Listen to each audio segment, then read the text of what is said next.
پاکستان میں کھانے پینے کی اشیاء پر افراط زر کی شرح 42% ہے۔ پچھلے سال جو چیز آپ خرید رہے تھے آج ان کی قیمتیں 42% زیادہ ہیں۔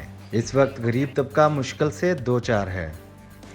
مہنگائی کی پوزیشن یہ ہے کہ ایک ٹائم آدمی کھا سکتا ہے، دوسرا ٹائم کھانا مشکل ہو رہا ہے، ٹھیک ہے، اور اگر خود آدمی پیٹ بھر کے کھائے تو گھر والوں کو بھوکا رکھنا پڑے گا۔ اگر آدمی خود اپنا پیٹ کاٹ کے تو گھر والوں کو کوشش کرتے ہیں کہ یار گھر والے پیٹ بھر کے کھا سکیں، وہ بھی 2 ٹائم، 3 ٹائم نہیں، 2 ٹائم۔ 2019 میں $6.5 بلین کا قرضہ IMF سے مانگا گیا تھا۔ قرض کو حاصل کرنے کے لیے ملک میں کئی طرح کی اصلاحات کی گئی۔ سیلز ٹیکس میں اضافے کے ساتھ ساتھ پٹرول، بجلی، گیس سے سبسڈی ختم کر دی گئی۔ دراصل ان پالیسیوں کی وجہ سے ملک کی اکانومی مستحکم ہوتی ہے، لیکن عوام کی رائے میں ان پالیسیوں کی وجہ سے زندگی مشکل ترین ہوتی جا رہی ہے۔ میں مزدور آدمی ہوں، مزدوری کرتا ہوں۔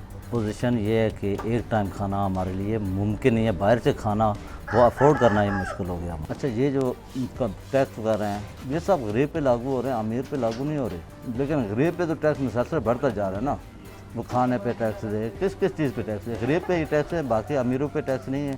ان کو ہر چیز میں ریلیف مل رہی ہے، حالانکہ یہ چاہیے کہ غریب کے لیے ریلیف ہونی چاہیے۔ اس حوالے سے IMF کا کہنا ہے، پاکستانی حکومت کو یہ ہدایات جاری کی گئی ہے کہ وہ پاکستان میں جو کم آمدن والے جو افراد ہیں ان پر اس IMF کے پروگرام اور اس کی جو شرائط ہیں، جو ٹیکس کلیکشن کا نظام ہے، اس حوالے سے ان پر بوجھ نہ ڈالا جائے، اور جو زیادہ آمدن والے طبقات ہیں جو ان سے ٹیکس کلیکشن کیا جائے، اور پاکستانی خزانے کی بہتری کے لیے جو وہ اقدامات کیے جائیں۔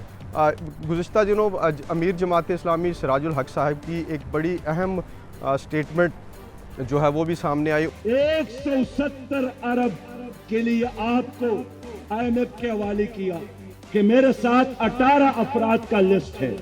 یہ 18 افراد ہے، ان کے کل اثاثے 3881 ارب روپیہ ہے۔